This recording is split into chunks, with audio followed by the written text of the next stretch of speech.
यहाँ पे पता चला है कि ब्राह्मण ललतेश की तरफ जा रहे हैं। मैं ललतेश जी का सम्मान करता हूं और मैं उनका छोटा भाई होकर के मैं उनसे विनती करता हूं, अभी भी समय है, हो सके तो आप अपना हृदय परिवर्तन करके बीजेपी का समर्थन करके मोदी जी को भारी मतों से विजयी बनाया।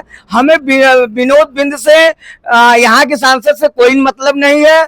और ब्राह्मण की बात रही तो यहाँ पे पिछली चुनाव सपा बसपा गठबंधन में माननीय श्री रंगनाथ जी ने चुनाव लड़ करके ब्राह्मणों का वोट लेकर के अपने आप को बुरी तरह से परास्त किया है। मैं उनके विषय में बुरा नहीं कर सकता हूं, लेकिन जितना कैबिनेट मंत्री रंगनाथ जी ने पूरे एक एक गांव में उनका आज भी चापाकल चल रहा है। गांव गांव में रोड पहुंचाने का काम माननीय रंगनाथ जी के द्वारा किया गया था।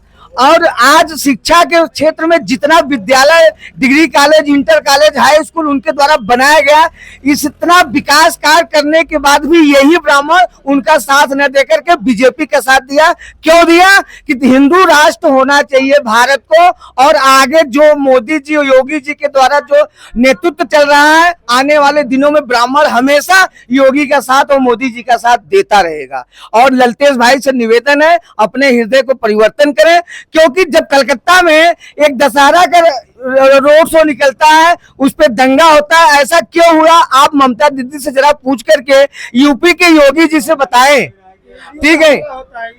तो नमस्कार, मैं राजेश और आप देखना शुरू कर चुके हैं द वार्ता। आज हम घूमते घूमते आ गए भदोही लोकसभा का ये क्षेत्र है, और यहाँ पे जो है चौरी बाजार है, उसके आगे हम बढ़ रहे थे तो यहाँ पे कुछ लोग, एक दुकान दिखी तो कुछ लोगों से बात करने का जो है कि हमने सोचा कि कुछ लोगों से बात किया जाए कि आखिर देश में लोकसभा का चुनाव गर्म है। पूरे देश में जो है कि स्थिति जो है इस समय बनी हुई है। 4 चरणों का मतदान हो चुका है, लगभग आधा से ज्यादा सीटों का मतदान हो चुका है, कुछ सीटों का मतदान बाकी है। इस पे जो है इस लोकसभा पे 6वें चरण में मतदान होना बाकी है। ये बने हुए लोकसभा ये तीसरी बार जो है, पहले मिर्जापुर भदोही 1 में हुआ करता था, ये तीसरी बार जो है यहाँ पे भदोही लोकसभा के नाते चुनाव हो रहा है। तो इसके पहले रमेश बिंद यहाँ सांसद हुआ करते थे, जो अभी सपा के कैंडिडेट हैं मिर्जापुर से। यहाँ पे कैंडिडेट हैं टीएमसी से ललितेश पति त्रिपाठी, भाजपा से विनोद बिंद जी हैं जो मझवा के विधायक रहे और इस समय भाजपा के टिकट पे यहाँ पे चुनाव लड़ रहे हैं। तो ये आम जनता है, हम इनसे जानते हैं कि आखिर यहाँ का भदोही लोकसभा की जनता क्या चाहती है, उसके क्या मुद्दे हैं और किस मुद्दे पे जो है कि वोट करने जा रही है, तो हम समझते हैं। क्या नाम है आपका? हमारा नाम है शैलेंद्र कुमार यादव। अच्छा शैलेंद्र जी, तो क्या आपको लगता है भदोही लोकसभा का क्या माहौल है? भदोही जिले का जो माहौल है सब अच्छा है, लेकिन जो है कि कभी हमारे यहाँ आए नहीं वो। जब कौन नहीं आया? रमेश कुमार बिंद जी। अच्छा, कभी हम लोग के दुख सुख में या कभी भी, इतना दिन का चुनाव खत्म हो गया, आज फिर चुनाव है, लेकिन हम लोग के दरवाजे। अब तो रमेश बिंद प्रत्याशी नहीं है, विनोद बिंद प्रत्याशी हैं। हाँ, उनके लिए तो हम लोग सहमत हैं। अच्छा, विनोद बिंद को जो है कि देंगे? हाँ हाँ देंगे। क्या यहाँ अखिलेश यादव के कैंडिडेट है ललतेश पति त्रिपाठी, उनको नहीं देंगे? नहीं, देखिए ये तो अपने मत का चुनाव है, उसके लिए वो सब बात नहीं है। लेकिन शैलेंद्र यादव जी, ये पूरा एक परसेप्शन चल रहा है पूरे प्रदेश में कि यादव सब जो है अखिलेश यादव के साथ है, लेकिन आप यादव कह रहे हैं कि नहीं विनोद बिंद भाजपा को देंगे। देखिए ये इसीलिए समाज गंदा हो गया है, हम आपको बताना चाहते हैं, इसीलिए समाज गंदा हो गया है कि हम यादव हैं, लेकिन लोग कहते हैं कि ये लोकतंत्र है, हमारी मत है, हमारे जिसको दिल करेगा हम उसको देंगे, लेकिन इसीलिए समाज आज गंदा हो रहा है। नहीं, आपका दिल, हम यही जानना चाहते हैं, क्या यादव भी अब मोदी की तरफ बढ़ रहा है क्या?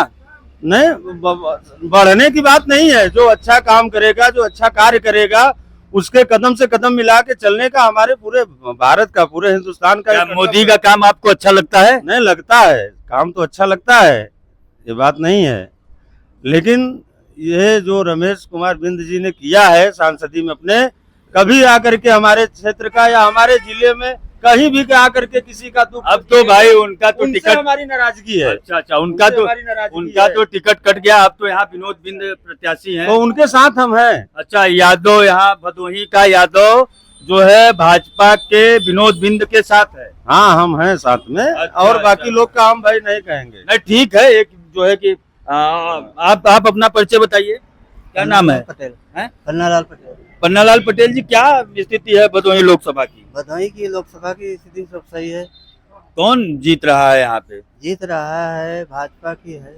अच्छा, भाजपा जो है कि जीत रही है। कहे ललितेश जी जो है कि बड़े पुराने नेता हैं, उनका पुराना घर यहाँ पे जो है कि परिवार के उनके लोग पिताजी चुनाव लड़े थे, राजेश पति त्रिपाठी जी, क्या उनको समर्थन नहीं मिल रहा है? मिल रहा है, बाकी उतना नहीं मिल रहा है जितना कि भाजपा को मिल रहा है। हमारे दरवाजे तो यहाँ भाजपा जो है, एक लोग बोलिए, यहाँ भाजपा जीत जाएगी? हाँ, उम्मीद तो दिखा रहा है।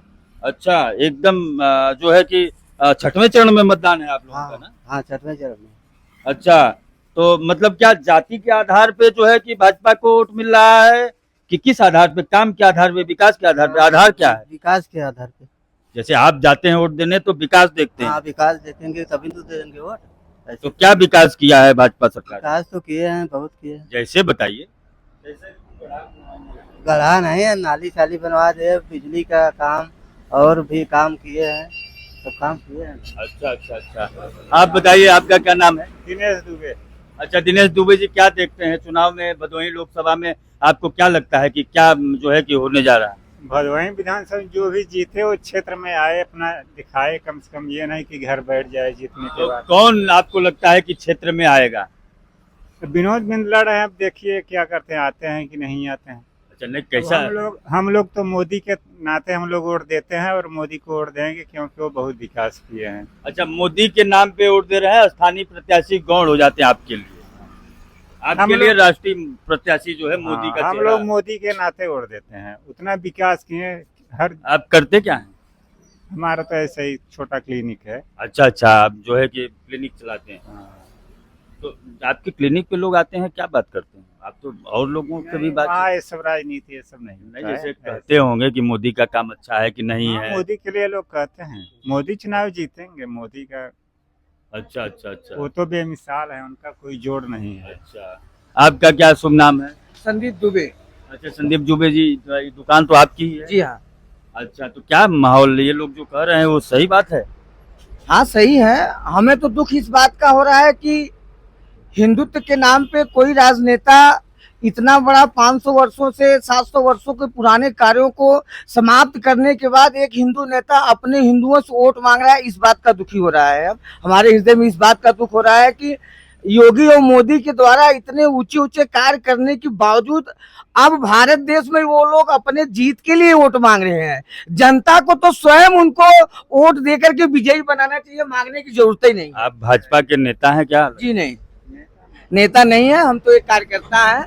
और हम सब संदीप दुबे जी, अभी आप बता रहे थे कि जो है कि सबको रोजगार नहीं दिया जा सकता, जी। लेकिन जब आप 2014 के पहले की सरकारों की बात कर रहे थे जी। तो 2014 के बाद इस सरकार को इसी नाते चुना गया कि कुछ ये बेहतर कर सके। जी। तो रोजगार के मामले में क्या बेहतर सरकार ने किया है? देखिए, हमारी पुरानी कहावत है कि हमारे अगर कोई भाई के पास अगर 1 बीघा खेत हो जाए तो पूरे जीवन को जी लेते हैं, उसी खेतों के द्वारा कुछ कर लेते हैं। ठीक उसी तरह से अगर कोई अपने जीवन को जीना चाहता है तो मोदी और योगी के माध्यम से जो बनाए गए मार्गदर्शन उनके हैं, जैसे मुद्रा लोन। मैं तो समझता हूँ, मैं छोटा सा व्यापारी था, मुद्रा लोन के माध्यम से आज 5 लाख रुपया लोन लेकर के व्यापार कर रहा हूँ, मुझे कहीं कोई प्रॉब्लम नहीं समझ में आ रहा है। तो मैं देशवासियों से यही निवेदन करूंगा कि चाहे कोई भी सरकार आएगी, ये 100% नौकरियां तो कोई दे ही नहीं सकता है, क्योंकि आपके घर में ही 4 बच्चे हैं, 100% नंबर कोई ले नहीं आ रहा है, तो आप कैसे उम्मीद रखते हैं कि पूरे देश में 100% नौकरियां पा सकते हैं?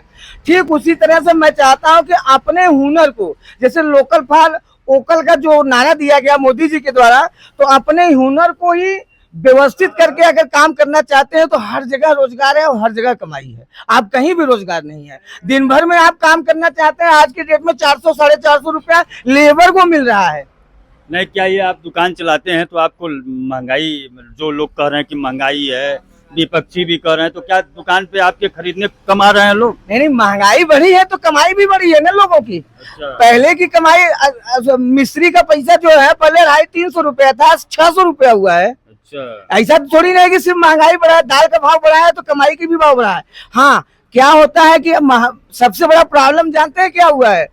अन्न सरकार में जो था कि अन्न नहीं मिलता था। आज के डेट में सबको घर घर अन्न मिल रहा है ना, खा करके टाइट है इसलिए बेरोजगारी समझ में आ रहा है। यही नहीं पाते ना तो सब खटते और खाते, सब आराम से सोते।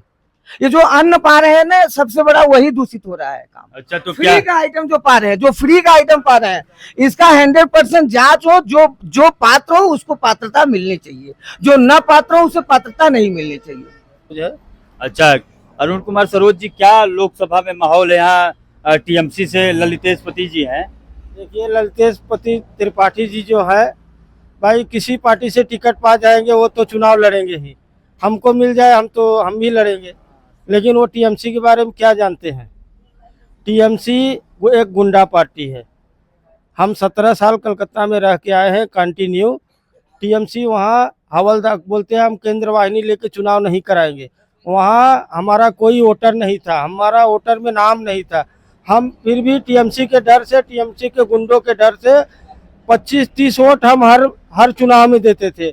ग्राम पंचायत का हो, विधायक का हो, लोकसभा का हो, हम चुनाव करते। इस तरह का टीएमसी का वहाँ वोटिंग पैटर्न है कि केवल टीएमसी के नाम पे आप बिल्ला लगा लीजिए और आपको वोट देने दिया जाएगा? अगर नहीं लगाएंगे तो वहाँ रह नहीं पाएंगे और लात जूता खाएंगे।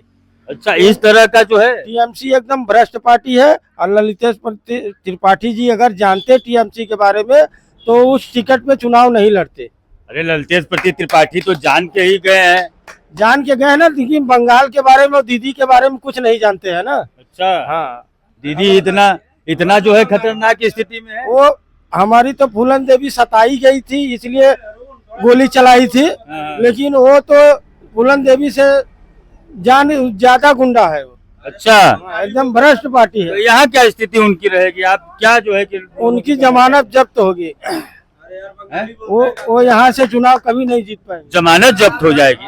एकदम जमानत जब्त। अरे, लोग कह रहे हैं कि ब्राह्मण लोग जो है कि उन्हीं को वोट दे रहे हैं। ब्राह्मण लोग बीजेपी छोड़ के कहीं नहीं जा सकते। अच्छा, तो भदोही में जमानत जब्त हो जाएगी टीएमसी? एकदम पक्का है, ललितेश पति 100%। अच्छा अच्छा, ठीक है। तो मतलब बंगाल की स्थिति आप देख के टीएमसी के बारे में क्या हम सोच रहे हैं कि टीएमसी जैसा राज्य अगर यूपी में हो जाएगा तो वो अंग्रेज शासन आने में देरी नहीं होगा। तो इसका मतलब कि यहाँ ललितेश का जो है कि स्थिति ठीक नहीं है? एकदम नहीं है, नहीं होगा। हम तो बोल रहे हैं ललितेश को जानते भी नहीं है। वो अगर अगली बार चुनाव लड़े तो ये टीएमसी के समर्थन से नहीं लड़े। यहाँ पे मतलब आपका कहना है कि यहाँ पे टीएमसी जैसी पार्टी की जरूरत नहीं है, एकदम नहीं जो है। कि आतंकवादी है। एकदम ओवैसी और टीएमसी दोनों भाई बहन है। अच्छा अच्छा अच्छा अच्छा। अभी आपने देखा लोगों की राय यहाँ जानी। अगर ये वीडियो आप तक पहुंचे तो कमेंट बॉक्स के माध्यम से कमेंट करके आप अपनी भी राय दीजिए। अगर वीडियो अच्छी लगे तो शेयर करिए, चैनल पे नए हैं तो सब्सक्राइब करिए। मैं राजेश, कैमरामैन आशीष के साथ मैं राजेश, देखते रहिए द वार्ता।